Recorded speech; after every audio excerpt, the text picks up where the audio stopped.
Hello friends, this is Saket Sinha. आज हम लोग डिस्कस करने वाले हैं तुम्हारे आईसीएसई कंप्यूटर का चैप्टर 1 का एमसीक्यूज। चैप्टर 1 यानी बेसिक्स ऑफ जावा या ऑब्जेक्ट ओरिएंटेड प्रोग्रामिंग सिस्टम। तो इसका मैंने पार्ट 1 वीडियो अपलोड कर दिया था कुछ 2 से 3 दिन पहले। तो ये उसी का पार्ट 2 वीडियो है। पार्ट 1 में भी हम लोग ने रिलेवेंट क्वेश्चन देखे थे। रिलेवेंट क्वेश्चन मतलब जिस तरह के क्वेश्चन इस बार प्रोबेबिलिटी है कि आ सकते हैं, 1 नंबर वाले क्वेश्चन जो एमसीक्यूज क्वेश्चन होते हैं, या फिर जो तुम्हारा स्पेसिमेन पेपर जिस बार रिलीज हुआ था, ये बिल्कुल उसी पे बेस्ड है। उसी तरह का क्वेश्चन मैं तुम्हें प्रैक्टिस कराने वाला हूँ। यानी कि कुछ थ्योरी बेस्ड क्वेश्चन और कुछ क्वेश्चन प्रोग्राम से रिलेटेड यानी कि कोड से रिलेटेड आउटपुट क्वेश्चन मैं तुम्हें यहाँ पे कराने वाला हूँ। आईसीएससी कंप्यूटर एमसीक्यू सीरीज का तुम्हारा तीसरा वीडियो होगा। 2 वीडियो मैंने एमसीक्यू पे अपलोड कर दिए हैं। पहला class as a basis of all computation पे किया था और दूसरा इसी चैप्टर का पार्ट 1 किया था। अब इसी का पार्ट 2 है। ठीक है, तो मेरे साथ लास्ट तक बने रहना। लास्ट तक मेरे साथ साथ तुम्हें क्या करना है, एमसीक्यू सॉल्व करने, पेपर पेन लेके बैठना है और जो भी मैं क्वेश्चन यहाँ पे दूंगा तुम्हें पॉज करना है, उसे खुद से सॉल्व करने का कोशिश करना है और अगर नहीं हो रहा होगा तभी तुम्हें सॉल्यूशन देखना है। ठीक है, और लास्ट में कमेंट बॉक्स में बताना है कितने क्वेश्चन तुमने सही सही बनाए थे। ठीक है, तो हम लोग वीडियो स्टार्ट करते हैं। तो हम लोग क्वेश्चन नंबर 11 से स्टार्ट कर रहे हैं। 10 क्वेश्चन हमने पार्ट 1 में डिस्कस किया था, करीब 20 मिनट का वीडियो था वो। क्वेश्चन नंबर 11 है, name the programming technique that implements program as an organised collection of interactive objects. तो ऑप्शन है तुम्हारा पीओपी यानी कि प्रोसीजर ओरिएंटेड प्रोग्रामिंग, बी है मॉड्यूलर प्रोग्रामिंग, फिर है ऑब्जेक्ट ओरिएंटेड प्रोग्रामिंग सिस्टम या फिर डीनन। तो इसका आंसर होगा ऑब्जेक्ट ओरिएंटेड प्रोग्रामिंग सिस्टम। देखो यार, तुम्हारा जो जावा लैंग्वेज है वो उप्स का कंसेप्ट यूज करता है यानी कि ऑब्जेक्ट ओरिएंटेड प्रोग्रामिंग सिस्टम। इस सिस्टम में क्या होता है यार कि बहुत सारे कंसेप्ट का यूज होता है, जैसे इनहेरिटेंस हो गया, पॉलीमॉर्फिज्म हो गया, एब्स्ट्रैक्शन हो गया, इनकैप्सुलेशन हो गया। फिर ऑब्जेक्ट और क्लास को यूज करके तुम्हारा प्रोग्राम क्रिएट किया जाता है। ठीक है, ऑब्जेक्ट और क्लास। तो तुम्हें क्या करना है कि उप्स का कंसेप्ट जाकर पढ़ना है, बुक से बस रीडिंग करना है। बहुत ज्यादा इसमें तुम्हें याद करने की जरूरत नहीं है। डीओपी और उप्स का थोड़ा सा डिफरेंस पढ़ना है, ये इंपॉर्टेंट है। तो ये तुम्हारा आ सकता है, इससे रिलेटेड क्वेश्चन तुम्हारा 1 नंबर का एमसीक्यू या फिल इन द ब्लैंक्स कुछ भी एमसीक्यू बना करके आ सकता है। ठीक है, तो पहला 11th का आंसर क्या हो जाएगा? 11th का आंसर हो जाएगा तुम्हारा इसका है C, object oriented programming system. Question number तुम्हारा 12 क्या है? Value of Y after evaluating the expression given below. तो हम लोग पहले एक्सप्रेशन देख लेते हैं। इसमें प्री इंक्रीमेंटल ऑपरेटर और पोस्ट इंक्रीमेंटल ऑपरेटर यूज करना है मेनली। डिक्रीमेंटल ऑपरेटर भी है, मैं तुम्हें एक्सप्लेन कर दूंगा। पार्ट 1 में भी मैंने एक्सप्लेन किया था। ठीक है, तो इसमें क्या है, y plus is equal to plus plus y plus y minus minus plus minus minus y, और वाई का वैल्यू क्या दिया हुआ है? वाई का वैल्यू दिया हुआ है 8। ठीक है, वाई का वैल्यू 8 दिया हुआ है। Y plus is equal to इतना का मतलब होता है y is equal to y plus plus plus y plus y minus minus plus minus minus y. ठीक है, इसका मतलब ये होता है। तो वाई का वैल्यू 8 है, तो हम लोग क्या करेंगे, पहले यहाँ पे 8 लिखे, 8 प्लस। ठीक है, अब यहाँ पे क्या है, ये प्री इंक्रीमेंटल ऑपरेटर यूज हो रहा है, plus plus y. Plus plus अगर किसी वेरिएबल के आगे प्लस प्लस लगा होता है, इसका मतलब क्या है कि प्री इंक्रीमेंटल है, मतलब पहले ही वो उसका वैल्यू बढ़ जाएगा। जिस समय एक्सप्रेशन में यूज हो रहा होगा उसी समय उसका वैल्यू बढ़ जाएगा। और पोस्ट का मतलब ये होता है कि जिस समय एक्सप्रेशन में यूज हो रहा है उसके बाद उसका वैल्यू बढ़ेगा या घटेगा। ठीक है, ये मैंने पहले पार्ट में बहुत अच्छे से एक्सप्लेन किया था, तो जरूर देख लेना। तो प्लस प्लस वाई यहाँ पर है, इसका मतलब वाई का वैल्यू क्या हो जाएगा? 9 हो जाएगा, और 9 यहाँ पे यूज भी होगा। ठीक है, 9 प्लस, अब क्या है, y माइनस माइनस। देखो यार, y माइनस माइनस है यानी कि पोस्ट डिक्रीमेंटल ऑपरेटर यहाँ पे यूज हो रहा है। तो पोस्ट डिक्रीमेंटल का मतलब ये होता है कि यहाँ पर y का वैल्यू 1 घट जाएगा, y equal to y minus 1 हो जाएगा। ठीक है, एक y का वैल्यू घट जाएगा, लेकिन यहाँ पर तुम्हारा 9 ही यूज होगा। इस समय तुम्हारा जो है वही वैल्यू यूज होगा, लेकिन आगे का एक्सप्रेशन के लिए उसका वैल्यू क्या होगा? घट जाएगा। तो यहाँ पे y माइनस माइनस हो जाएगा, मतलब यहाँ पर वैल्यू क्या हो जाएगा? 9 ही रहेगा। ठीक है, उसके बाद क्या, प्लस माइनस माइनस वाई। देखो अब क्या है, प्री डिक्रीमेंटल ऑपरेटर, मतलब कि जिस समय हम वेरिएबल का वैल्यू यूज कर रहे हैं उसी समय उसका एक वैल्यू क्या होगा? घट जाएगा। जिस तरह से यहाँ पे हम लोग वैल्यू क्या किया तो बढ़ाए थे, उस तरह से क्या होगा, 5 में एक वैल्यू घट के क्या हो जाएगा? 7 हो जाएगा। तो यहाँ पर हम लोग 7 यूज कर सकते हैं। अब सिंपल कैलकुलेशन करना है, 9 9 18 18 और 7 कितना होता है? 25 25 और 8 कितना होता है? 33। तो y का वैल्यू यहाँ से कितना आ गया? 33 आ गया। तो y का वैल्यू 33 आ गया, इसका मतलब क्या है? आंसर क्या होगा? 12 का सी आंसर है। ठीक है, 12 का आंसर है सी। तो तुम्हें प्री इंक्रीमेंटल, प्री डिक्रीमेंटल ये सब ऑपरेटर के बारे में जानना है। इसके बारे में कुछ और क्वेश्चन प्रैक्टिस कर लेना। ठीक है, ऐसे मैंने काफी क्वेश्चन प्रैक्टिस करा दिए हैं। पार्ट 1 में भी मैंने प्रैक्टिस कराया, पार्ट 2 में भी करा दिए हैं। अगला क्वेश्चन है तुम्हारा question number 13, output of the following programme क्या होगा? चलो देखते हैं इसका आउटपुट क्या होगा। ये तुम्हारा नया टाइप का प्रोग्राम है, इस तरह का भी क्वेश्चन आ सकता है। देखो बहुत आसान है ये। पहले तुम्हारा बूलियन एफ लिया हुआ है, ए का वैल्यू 10 है, यहाँ पे लिख रहा हूँ। ए का वैल्यू 10 है, बी का 16 है। ठीक है, और सी का एक्सप्रेशन क्या है? ए मोर देन बी। इसका मतलब क्या है? क्वेश्चन मार्क है, टर्नरी ऑपरेटर कि अगर ए बड़ा है बी से तो प्लस प्लस ए होगा, और नहीं तो प्लस प्लस बी होगा। ठीक है, तो ए बड़ा है बी से, क्या नहीं है? 10 मोर देन 16, यहाँ पे क्या है? यहाँ पे क्या है, फॉल्स है स्टेटमेंट, मतलब स्टेटमेंट करेक्ट नहीं है, इनकरेक्ट है, इसलिए क्या होगा, प्लस प्लस बी होगा। प्लस प्लस बी मतलब क्या होगा, बी का वैल्यू क्या होगा, प्री इंक्रीमेंट होकर 17 हो जाएगा। ठीक है, यहाँ तक समझ में आ गया। तो सी इज इक्वल टू तुम्हारा यहाँ पे 17 आ गया। तो system dot out dot print क्या आएगा, ए बी और सी को खाली प्रिंट करना है स्पेस के साथ में। तो स्पेस के साथ में ए का वैल्यू 10 है, ठीक है, बी का वैल्यू तुम्हारा हो चुका है 17 और सी का वैल्यू भी तुम्हारा हो चुका है 17। ठीक है, सी अभी 17 आया था, सी में कंडीशन है, टर्नरी ऑपरेटर का यूज किया गया। तुम सारे ऑप्शन पे देखोगे तो ए और बी, ठीक है, ए और बी ऑप्शन में 10 17 17 है। तो यहाँ पे कौन सा ऑप्शन एलिमिनेट हो गया है, ऑप्शन सी और ऑप्शन डी यहाँ पे पहले ही एलिमिनेट हो चुका है। ठीक है, अगला फॉल्स या ट्रू है ये हम लोग को देखना है। F is equal to a modulus 2 is equal to 0। इसका मतलब क्या है, ए का वैल्यू क्या है, ए का वैल्यू 10 है। ठीक है, ए का वैल्यू 10 है, तो 10 में अगर हम मॉडुलस 2 करेंगे, 10 मॉडुलस 2 करेंगे, 10 मॉडुलस 2 करेंगे तो इक्वल टू 0 आएगा, ये तो ट्रू है। मॉडुलस का मतलब क्या होता है कि अगर हम लोग किसी नंबर को किसी से डिवाइड कर रहे हैं तो उसका क्या है, रिमाइंडर क्या आएगा। तो रिमाइंडर यहाँ पे 0 आ रहा है कि नहीं, 2 को 10 से डिवाइड करोगे तो कोसेंट 5 आएगा, लेकिन रिमाइंडर तो 0 आएगा। तो रिमाइंडर यहाँ पे 0 आएगा, इसका मतलब क्या है कि ये स्टेटमेंट ट्रू है। तो स्टेटमेंट ट्रू है तो क्या होगा, system dot out dot println F. F किस टाइप का डेटा टाइप था, यहाँ पे बुलियन टाइप था। तो बुलियन क्या रिटर्न करता है, ट्रू या फॉल्स रिटर्न करता है। तो यहाँ पे क्या रिटर्न हो जाएगा, ट्रू रिटर्न हो जाएगा। ठीक है, तो इसके ठीक नीचे क्योंकि system dot out dot print L N दिया हुआ है तो नीचे ट्रू रिटर्न हो जाएगा। ठीक है, तो यहाँ पे आंसर क्या हो जाएगा तुम्हारा, बी ऑप्शन सही हो जाएगा। तो 13 का ऑप्शन बी सही है।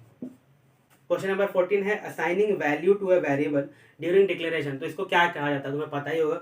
ऑप्शन ए है डिक्लेरेशन, बी है असाइनमेंट, तो असाइनमेंट तो नहीं कहा जाता है, सी है इनिशियलाइजेशन या डी है नन। तो इसे कहा जाता है इनिशियलाइजेशन। कहते हैं ना हम लोग इनिशियलाइज कर रहे हैं वैल्यू, जैसे यहाँ पे int Y is equal to, यहाँ पे इंट था, int Y is equal to 8 दिया हुआ था, मतलब क्या है, इनिशियलाइज किया गया है, वाई वेरिएबल है उसको 8 वैल्यू इनिशियलाइज किया गया है। ठीक है, तो इसको क्या कहते हैं, इनिशियलाइजेशन कहते हैं। तो इस टाइप का क्वेश्चन तुम्हारा आ सकता है। इसका आंसर हो जाएगा 14 का सी। ठीक है, इसका आंसर हो जाएगा 14 का सी। हम लोग आगे बढ़ते हैं 15 नंबर में। देखो आउटपुट वाला है, analyse the program segment and determine how many times the loop will be executed and what will be the final output of the program segment. देखो यार, इस तरह का क्वेश्चन मैंने तुम्हारे स्पेसिमेन पेपर में भी देखा था, 2-3 क्वेश्चन थे, इसलिए मैंने इस तरह का क्वेश्चन मैं तुम्हें करा रहा हूँ। तो यहाँ पे मैं लिख रहा हूँ के का वैल्यू 1 है, आई का वैल्यू 2 है। ठीक है, अब कंडीशन है वाइल प्लस प्लस आई लेस देन 6, यानी क्या प्री इंक्रीमेंटल ऑपरेटर लगा हुआ है। तो प्लस प्लस आई लेस देन 6 है, ये तुम्हें कंडीशन देखना है। जब तक ये कंडीशन तुम्हारा फॉल्स नहीं होगा तब तक लूप एग्जीक्यूट होता रहेगा। ठीक है, इस तरह क्वेश्चन आता है, जब तक कंडीशन फॉल्स नहीं होगा तब तक लूप एग्जीक्यूट होगा। तो प्लस प्लस आई का मतलब क्या है कि आई का वैल्यू बढ़ गया हो गया 3। ठीक है, तो पहला कंडीशन क्या देखेंगे, 3 लेस देन 6। 3 लेस देन 6 क्या है, कंडीशन ट्रू है। कंडीशन ट्रू है, इसका मतलब क्या है, लूप एग्जीक्यूट करेगा। अब अंदर आएंगे तो क्या है, k इज इक्वल टू के इंटू आई। के इंटू इज इक्वल टू आई का मतलब है k इज इक्वल टू के मल्टीप्लाइड बाय आई। ठीक है, इसका मतलब ये है। तो k का वैल्यू था 1, तो यहाँ से हो जाएगा तुम्हारा 1 इंटू 3, मतलब यहाँ पे वैल्यू तुम्हारा k का वैल्यू क्या हो गया, 3 हो गया। तो अभी तक कंडीशन क्या है, फॉल्स नहीं हुआ है। कंडीशन फॉल्स नहीं हुआ है मतलब लूप टर्मिनेट नहीं होगा। लूप एक बार एग्जीक्यूट हो चुका है। ठीक है, एक बार हो चुका है तो फिर प्लस प्लस आई होगा और लेस देन 6 है, तो प्लस प्लस आई का मतलब क्या है, आई का वैल्यू यहाँ से 4 हो गया। ठीक है, अब कंडीशन देखेंगे तो 4 लेस देन 6, 4 लेस देन 6 फिर से ट्रू है। तो 4 लेस देन 6 फिर से ट्रू है, तो फिर से k इज इक्वल टू के इंटू आई हो जाएगा। k का वैल्यू 3 है। ठीक है, तो 3 इंटू 4 हो जाएगा, यानी कि यहाँ से 12 हो गया। k का वैल्यू क्या हो गया, 12 हो गया। तो अभी तक कंडीशन फॉल्स नहीं हुआ है। फिर से लूप में आएंगे, फिर से लूप में आएंगे तो क्या होगा कि फिर से प्लस प्लस आई होगा। प्लस प्लस आई का मतलब क्या है, 4 में एक वैल्यू बढ़ेगा, यानी कि 5 हो जाएगा। अब आई का वैल्यू क्या हो गया, 5 हो गया।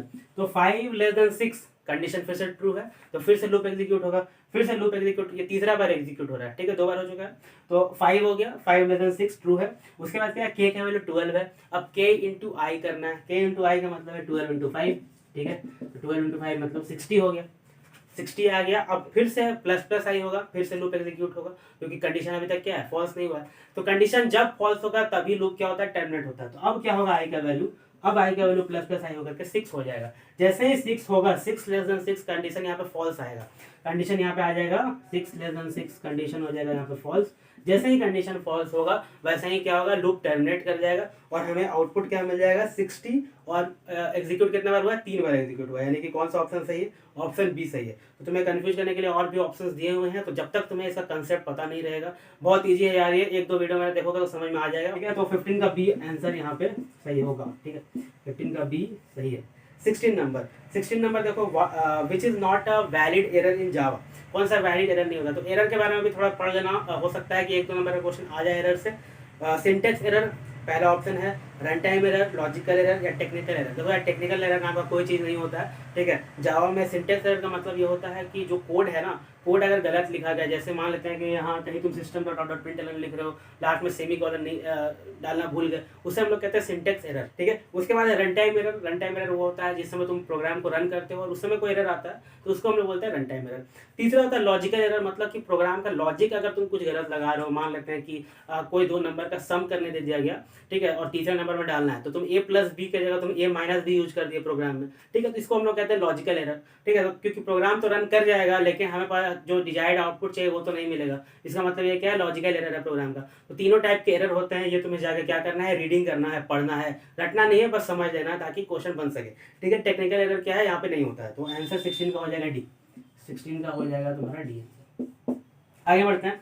17 नंबर में फिर देखो उसी तरह का है, प्री इंक्रीमेंटल और पोस्ट इंक्रीमेंटल पे तुम्हारा आउटपुट क्वेश्चन है। The result stored in x after the following expression का इवोल्यूशन के बाद एक्स का वैल्यू 4 है। पहले मैं एक्सप्रेशन लिख लेता हूँ। X plus is equal to X plus plus plus plus plus X plus X, ठीक है।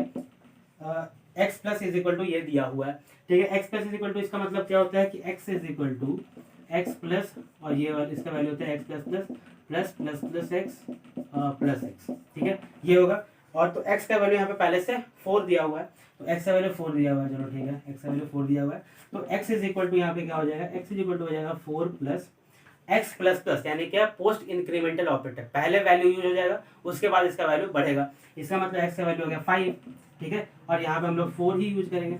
फिर यहाँ पे प्लस प्लस एक्स का मतलब होता है प्री इंक्रीमेंटल ऑपरेटर।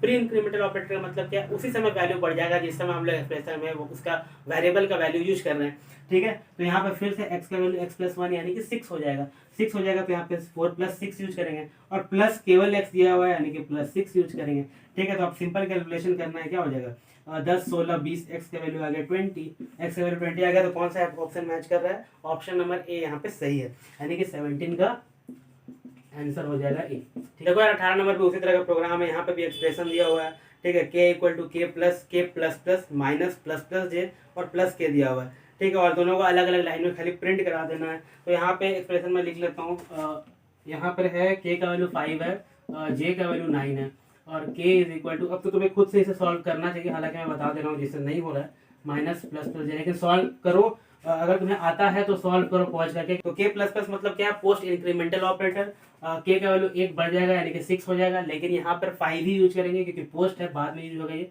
फिर माइनस प्लस प्लस जे, यहाँ पे क्या हो रहा है, प्री इंक्रीमेंट हो रहा है, मतलब 9 से प्लस 1 10 हो जाएगा, और इसी एक्सप्रेशन में यूज करेंगे कि अभी ये इंक्रीमेंट हो रहा है, तो 5 माइनस तुम्हारा यहाँ पे 10 हो जाएगा, और प्लस के यानी के का वैल्यू पहले क्या हो चुका है, 6 हो चुका है, ठीक है। इसका वैल्यू आ जाएगा 5 माइनस 10 प्लस 6, और यहाँ पे पहले भी के ही था, यहाँ पे क्या था, के is equal to K plus था, के is equal to K plus था, तो यहाँ पे 5 प्लस हो जाएगा, है ना, पहले भी के प्लस इक्वल टू दिया हुआ, तो यहाँ पे के प्लस ऐड होगा, तो 10 10 कट के यहाँ पे के का वैल्यू आ जाएगा 6, तो के का वैल्यू यहाँ पे 6 आ गया, तो system dot out dot println के इज इक्वल टू 6 आ गया, और जे का वैल्यू तुम्हारा यहाँ पे प्लस प्लस जे होकर के यहाँ पे 10 हो चुका था, तो जे का वैल्यू क्या आ जाएगा, 10 आ जाएगा। इस हिसाब से आंसर क्या हो जाएगा, 18 का आंसर सी हो जाएगा, ठीक है, 18 का सी आंसर करेक्ट हो जाएगा।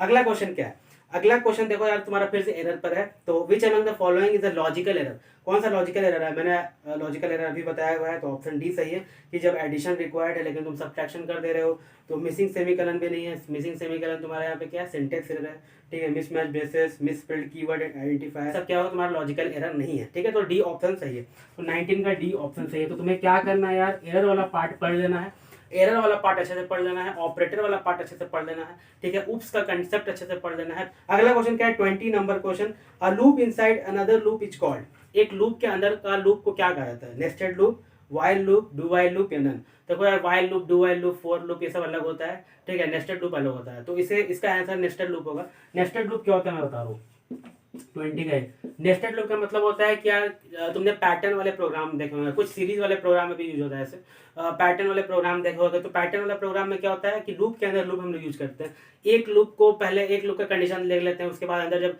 लूप को एग्जीक्यूट कराते हैं तो उसके अंदर भी एक लूप चल रहा होता है, उसके अंदर भी लूप चला सकते हैं और उसके अंदर भी लूप चला सकते हैं, मतलब कि लूप के अंदर लूप को हम लोग क्या बोलते हैं, नेस्टेड लूप कहते हैं, ठीक है। तो तुमने अगर मेरा पैटर्न वाला प्रोग्राम जैसे जावा प्रोग्रामिंग सीरीज मैंने बोला था कि तुमने देख लेना, बेसिक स्ट्रक्चर ऑफ प्रोग्रामिंग मैंने बहुत अच्छे से एक्सप्लेन किया हुआ है। तो अगर तुम वो सब देखे होगे, ठीक है, तो पैटर्न वाला प्रोग्राम अगर तुम देखे होगे तो उसमें तुम्हारा लूप के अंदर लूप मिल जाएगा, तो उससे ही हम लोग क्या कहते हैं, नेस्टेड लूप कहते हैं। तो ये था तुम्हारा 20 नंबर क्वेश्चन। तो जो जो मैंने पॉइंट बताए हैं आई होप कि वो जाकर तुम लोग पढ़ोगे, और अगर तुम पहले से इस चैप्टर को कवर करके रखे थे तो कुछ क्वेश्चन तुमने खुद से ही सॉल्व किया होगा। और अगर तुमने जितना भी क्वेश्चन सॉल्व किया है वो कमेंट बॉक्स में बताना कि 10 में से 11 से 20 मैंने क्वेश्चन कराए हैं, उसमें से कितना क्वेश्चन तुम सही कर पाए हो। और भी तुम्हारे एमसीक्यूज आएंगे यार, मैथ पे भी आएगा, केमिस्ट्री, फिजिक्स, सारे सब्जेक्ट पे तुम्हारा एमसीक्यूज तुम्हें मिलता रहेगा। तुम्हें टेंशन नहीं लेना है, बस तुम्हें क्या करना है कि वीडियो को शेयर करना है और चैनल को सब्सक्राइब करना है। तो अब मिलता है अगले वीडियो में। Thanks for watching.